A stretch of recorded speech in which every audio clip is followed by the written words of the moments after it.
Welcome to Almighty AI. This week, we've got some interesting things to talk about. A couple things. We'll see if we have time to get to them all. But the first thing I wanted to talk to you about was I was talking with my nephew the other day about ChatGPT. And I was asking if kids cheat with it. And he's in like ninth grade. And he basically said they do, some don't, but they have ways to try to catch to know whether it was AI generated. So one kid got like a 0, but he says some other kids use it and they just edit a few things. And, once it's been edited a little bit, maybe it isn't as easy to catch or whatnot. But in this age of, you got to experience this even more than I did, but in the age of Google, so when I was probably in high school, I don't think Google was good enough that I could have just read my history questions, typed them into Google, and it would have instantly found the answer. Like, I don't think that was quite a thing yet. I'm sure that was a thing when you were all... Yeah, Quizlet changed the world. Quizlet's great. So, and of course, this is just even better. I mean, it not only can just answer simple, junior high history short answer questions, but it can answer everything. How do you think this is going to change education? Well, I think education's been outdated for a long time, but now I think it's like it almost breaks the system. So either they're going to keep doing what they're going to do and kids aren't going to learn, or they're going to have to restructure it completely so kids are able to learn. Because like you said, so a lot of multiple choice questions, like who was the president in 1940, whatever. And then you just go to Google, you type it in, pops up. But now with AI, you can be it's more like short answers. So you can say summarize this and use this, and do it in Edgar Allan Poe style. Mm-hmm. And it will populate. So it doesn't just mess up short history statistic facts, but also English class, reading, writing, you really don't have to do anything anymore. I had a book that I had to do in high school that was poems, different kinds of poems using a little alliteration or assonance or whatever. And I absolutely hated that project, writing those poems. It was terrible. And to use ChatGPT just to say, write a poem with 4 lines about this using it and whatever, and just have them crank out really good ones.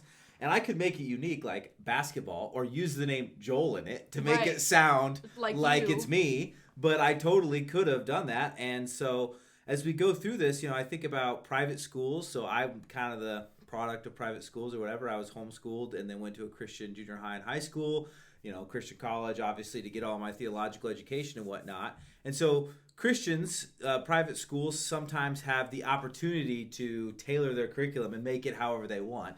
So let's just pretend in that area, we're not talking public schools. I know you went to public schools as well and Christian schools and whatnot. So let's just pretend in a Christian school environment, we can do whatever we want, So I assume we want to do things like really emphasize, the Lord and Christianity and beliefs and Christian worldview and things like that.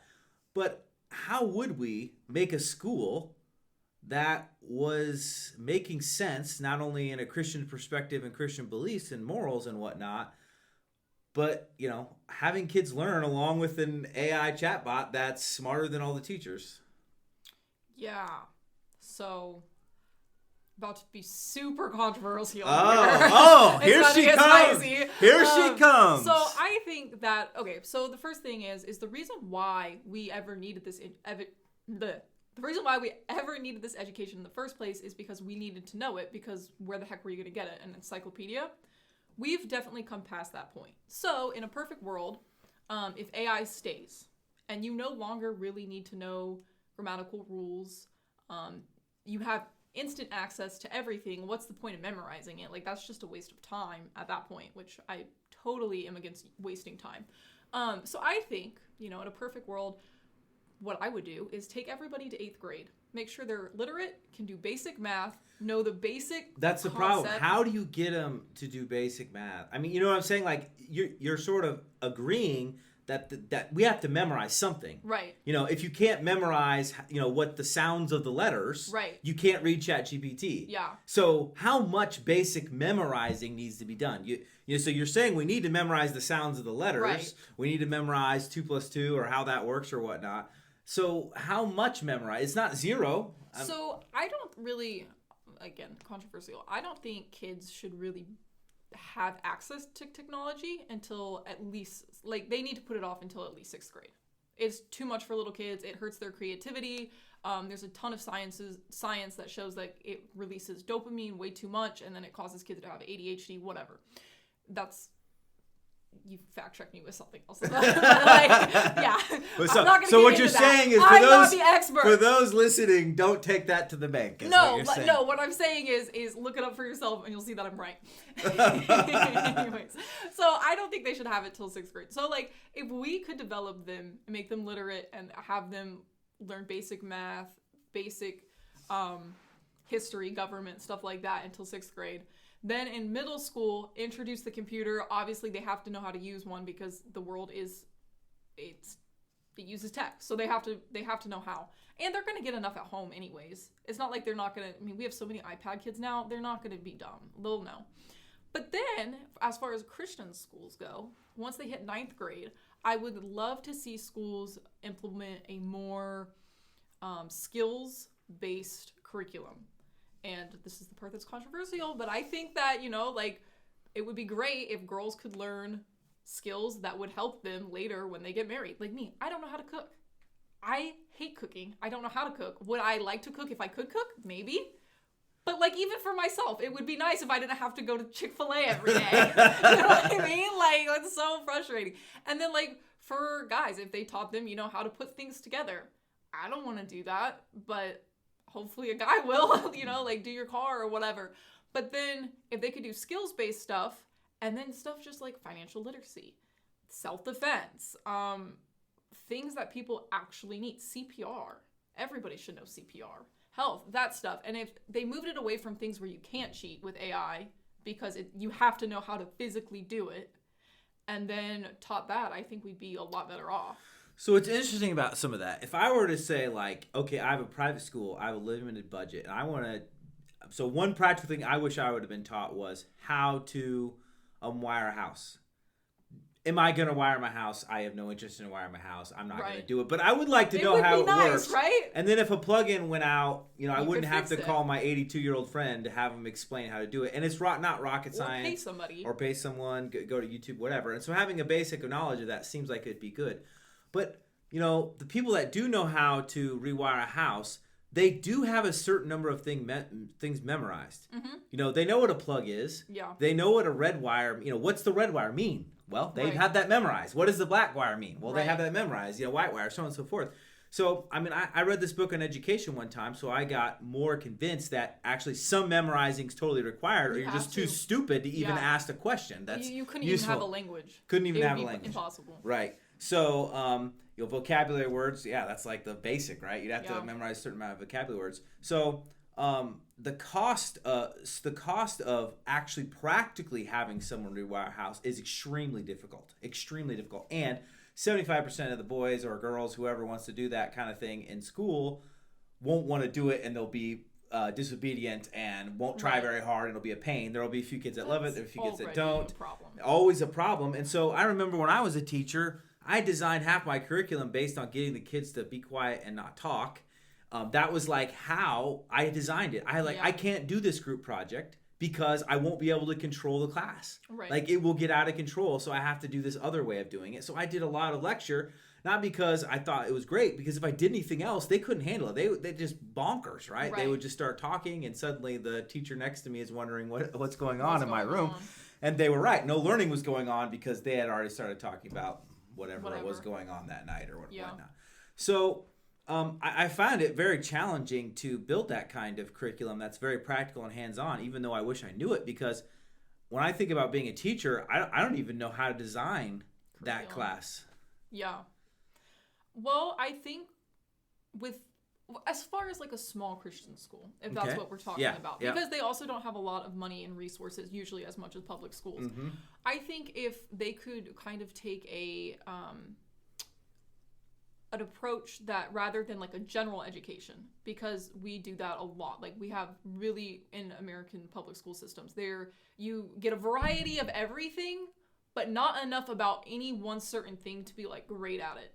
So if they could maybe do like a year of general education, maybe 1 year, 2 years, and then the other, they focus on these skills things. And if they don't have money for them per se, there's so many online learning tools where you can just say, okay, you want to study this? Here's your online learning tool. And I think too, if it's more like if you're in a group of people, let's say you have 20 kids, but they're all doing 20 different programs, it's going to be one of those things where they're focused on their own thing. They're not really, they are with people, but they're not really causing a ruckus. You know, it's not a huge group project. But then they're also just learning what they want to learn. I think one reason why kids act out so much is because they really don't care about the stuff that they're learning. They don't care. It doesn't apply to them. In my experience, it's extremely hard to nail all 20 kids. Yeah. So I could talk about something that 2 of the kids were interested in, but try to get 20 was extremely difficult. And some would just decide they had an attitude that they weren't going to be interested no matter what you did. Exactly. And then, you know, not saying there wasn't some magical days that I happened to talk about something that they cared about and listened that day, but that was a hard skill. So not to go too far afield from AI, I was going to ask, like, so I'm seeing your idea of no technology till 6th grade. I would, you know, I'm not going to say I'm an expert, but in general, I agree that technology too young, too much is a bad idea. Yeah. So I could see a Christian school in the elementary level saying, hey, we're not going to incorporate this, whatever, because they do need to memorize vocabulary words. They do need to have a basic level of memorization to even be able to ask ChatGPT or anything like that an intelligent question. You know, what good are you if you read someone else's question and answer and you don't understand the question, nor can make hide nor hair of any of the vocabulary in the answer? What, you know, you'd have to say, well, what does this word mean? And then what does this word mean? You know, I mean, if you have to drill down 10 levels deep, you're so slow, the world's going to pass you by. So you need to have a basic level. Okay, so through 6th grade. So when we start introducing GPT into higher levels, would we want to create a GPT where we provided our own filters upon it? So, you know, as we know, there is a filter on it. They have to put one, otherwise you can't talk to it, right? And so they put on there, you know, no vulgarity, no nudity, whatever it is that they put on there, you know, talking about such topics. So do we want to put our own filter on there that's more Christian based, or is that just too sheltering and they're going to get out in the real world anyway? And so obviously we want one with no, certain checks on it, but how specific to Christianity would we want it? Because, you know, while you do want to protect the kids to not hear every horrible thing in the world when they're in 8th grade or whatever, at some point they do leave home or can go to a friend's house or use it at home, or if their parents aren't that tech savvy and give them a cell phone, they have complete access to it anyway. What do you think about that? Yeah, that's a really good question, because I think so many parents would disagree on so many levels. Like, you're not going to get everybody to agree. But I really believe that at an appropriate age, they should have access to, I mean, as long as it's like not nudity, vulgarity, stuff like that, they should have access to all the information. Just because, like, so for example, if I went to a Christian school and all it would let me see are like Christian ideologies, then when you go out in the world and you try to like witness to people or relate or even just have like intercultural communication, that is so hard because you have no idea what they believe. Like, so for example, in Acts, Paul like kind of knew, like once he got to Athens, he kind of knew what the Greeks believed, and he was able to like see their idols and then even use their own belief system and more culture. He was able to use their culture of the unknown God to explain Jesus and God. But it's like, if we don't do that and we've never even like encountered a different religion or a different type of person because we've been so sheltered, it's almost, I think it's really hindering. So your idea is, obviously every parent's going to decide, but if you were the king of the Christian school and had to decide, you'd say, okay, maybe starting around junior high, we start allowing them to be introduced to this, but don't put any special, super extrally Christian filter on it necessarily, other than those things that we talked about. I mean, I think I probably agree with that. The culture shock of coming out of, you're like 18, you've hardly, you've done what you were told. And so you do what you're told and you don't expose yourself to hardly anything, and, you don't listen to anything else. And then you go off. You say, well, you go to a Christian college or whatever. I mean, you're going to hear it somewhere. You're going to hear somewhere. Or someday you can just go on a YouTube rabbit hole down the thing of something you've never heard of before, and you're just totally shocked. I remember, telling my nephew something. Like, I was telling him, like, you know, when you get out of the world, because he's lived a pretty sheltered life, you know, I said, what's going to really surprise you is you're going to find a lot of really nice people that believe way differently than you. Right. And you will have been told they're all terrible. Right. And that's not going to be how it is. And it was weird for me, so it might be weird for you. I think it was weird for me too, because I didn't realize that, like, not all bad people are mean people, you know? Like, it was like, obviously I knew it was bad to be a druggie. But then, like, once I met a druggie and talked to them and they were, like, super nice, I was right. like, oh, like, yeah. And now I'm confused. Are you bad or are you not? Like, I don't know.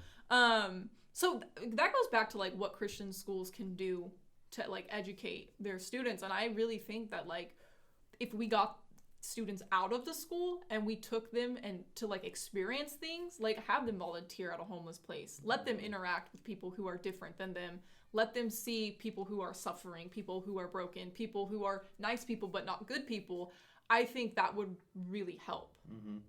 Certainly, and I think it would help if they start interacting with ChatGPT instead of them doing it and you pretending like they're bad and they can't tell you about it because they're not supposed to be. Right. You just say, yeah, of course, you know, everybody uses whatever version of GPT. You know, everybody, we all know uses it. I'm not going to pretend that you're not going to use it just because you're in 7th and 8th grade. But then maybe you can open up a conversation, discussion, so if they, you know, interact with some sort of information on there that they may disagree with, or you may disagree with, or you want to be able to provide nuance to. Because obviously, if you tell ChatGPT, you know, tell me about, you know, Hinduism, it's going to, you know, I'm not saying it's going to convert you, but it's going to give you a nice explanation of it, and it's not going to be super interested whether you believe it or not. So probably teachers and parents are going to want to provide some context to whatever, you know, information the kid will be searching there. So it'll be pretty interesting. Did you have any more thoughts on that before I switch to our next subject? No.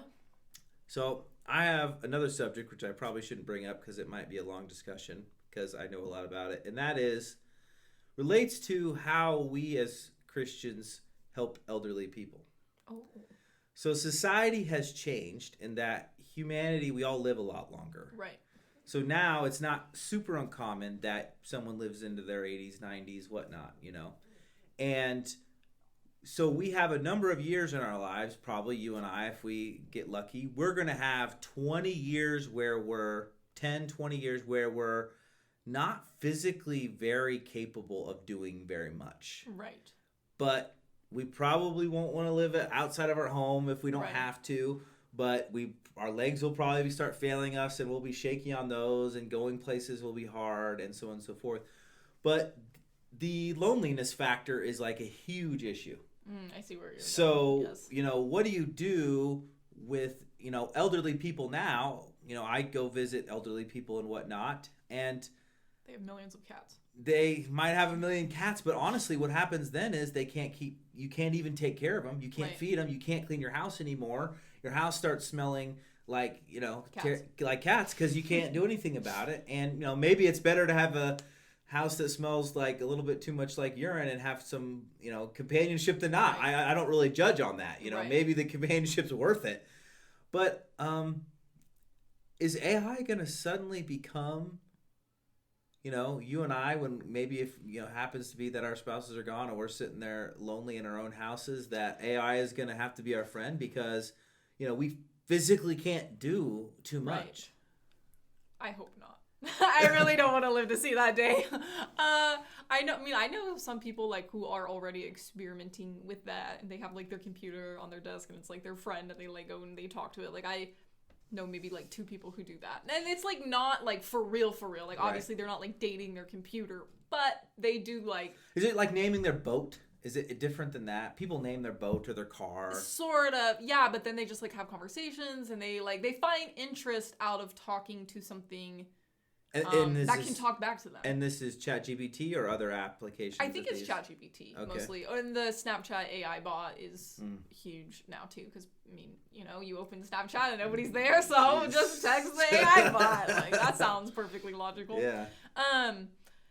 I think that will be a really sad day if that happens. Just because if, like, okay, the elderly people we know now, they still have the opportunity to like Skype somebody, FaceTime, call. Like they do, but they have to have someone that will answer.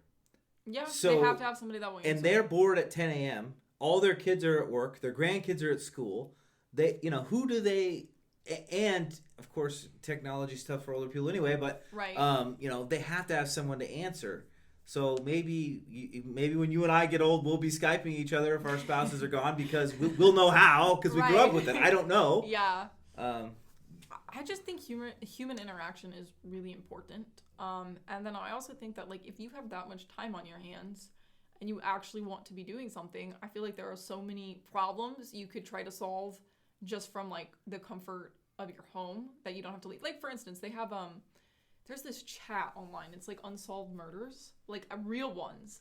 And some murderers have been found and prosecuted because these old ladies, which is the biggest demographic of this group, will just sit and they will, like, throw clues around and try to solve these things. Mm-hmm. And, like, the FBI will use them because they've proven true. But to some people that would be great and interesting. But to others that would be painful. But there's so many things that need solved or help that we, like, that old, maybe not like super super old, but like 60s. Because let's just imagine 70s. You're 85. 85 is a little. Your mind is not sharp. You can still talk. You're still a great person to be around. People still like you, whatever. But you're not.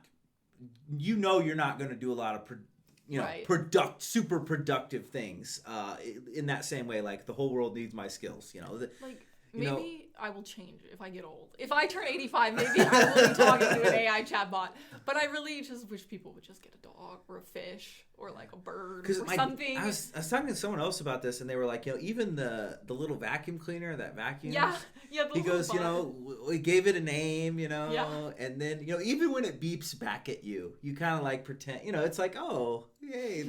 I don't know. I haven't ours is named Dusty, right? And, so, hey, Dusty, da-da-da. So maybe it'd be okay. I don't know. But here's another way that I think AI could really, really help elderly people. And that AI could be the key to being really great and something that might really help churches in their ministry. Because churches' ministry to elderly now is basically someone has to go to their house. Right. They don't get around very well. Getting around is difficult. If they have to go to 2 doctor's appointments that day, that's probably all for them.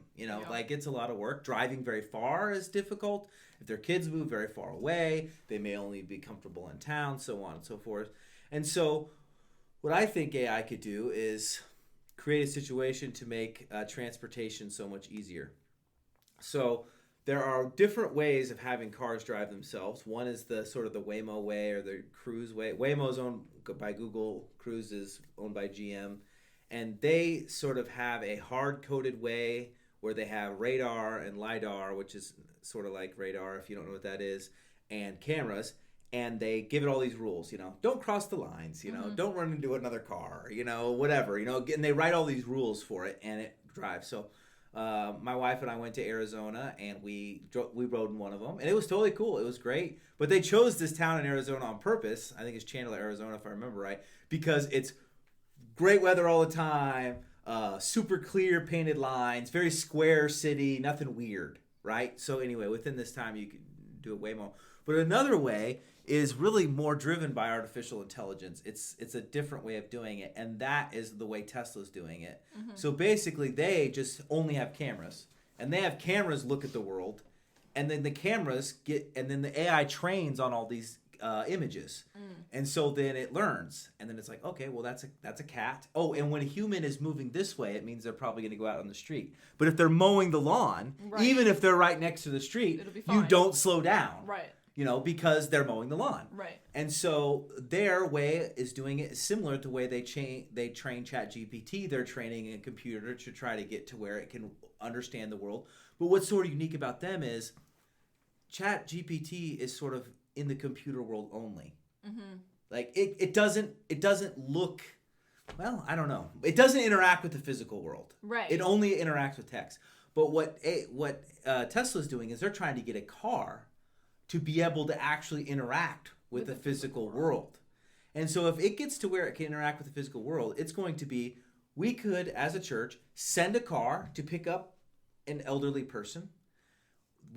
I totally recommend we redesign the cars to make them easier to get in and out of. They're stupidly Right. hard to get in and out of. I mean, if you think about just if you've ever been injured and tried to get it in and out of your car, like had a really bad It's sprained tough, ankle, it's a yeah. pain in the butt. So imagine being old and having a bad hip and a bad knee and everything else, not fun to get out of. So then we could send the cars to them, and then we could get that socialization going because the transport would become so easy. So what do you think about like, because obviously I go to all the things that could go wrong. You have these cars that are not drivable and people know that they're full of old people. Do you think that they would become like a target for violent crimes?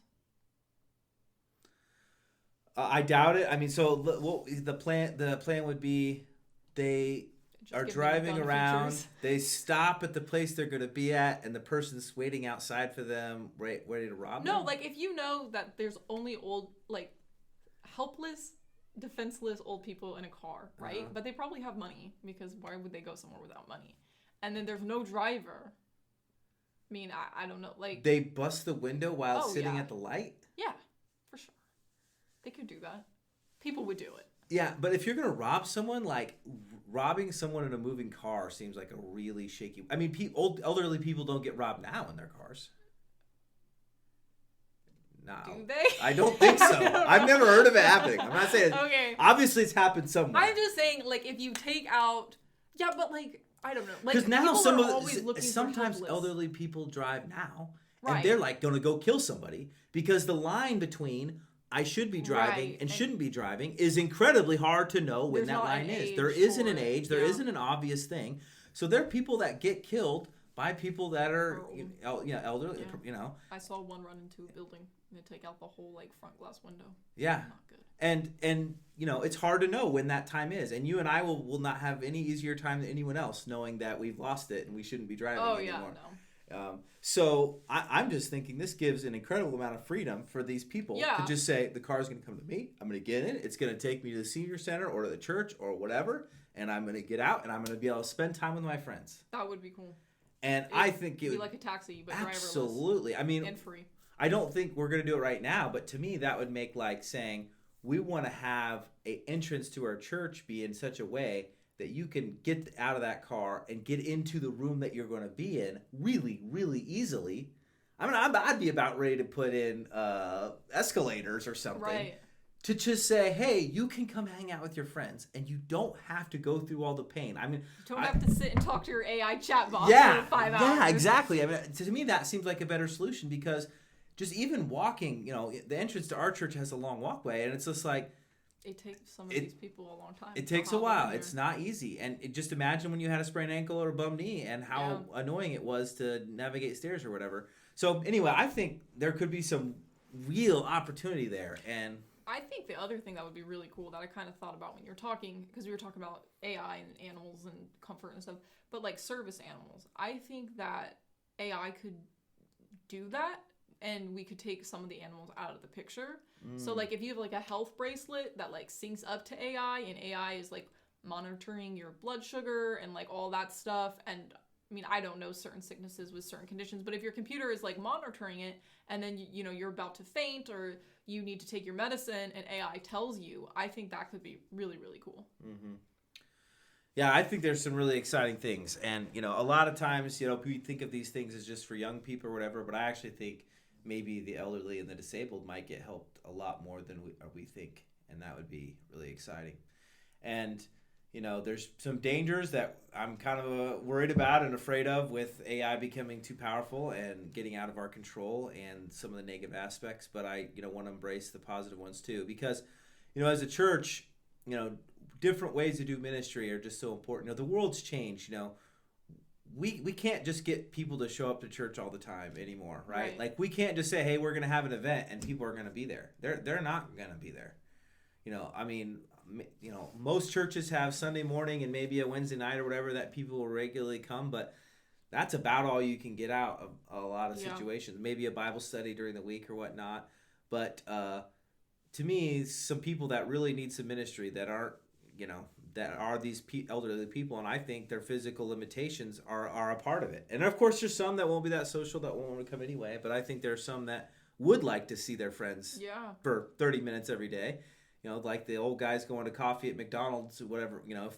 That joke of every town's got the old guys at McDonald's. I'm not sure if our town has that or not, but why not have that at church, and why not have it every day, and why not make it, the church help facilitate to make sure it's doable. Yeah, I think it'd be a really good idea. I really do. All right, well, there'll be more to talk about next week. I listened to another presentation that I don't know if we'll get to next week or not, but there's always something new and exciting to think about in the world of AI. So thanks for joining us again this week for Almighty AI, for a Christian perspective on AI.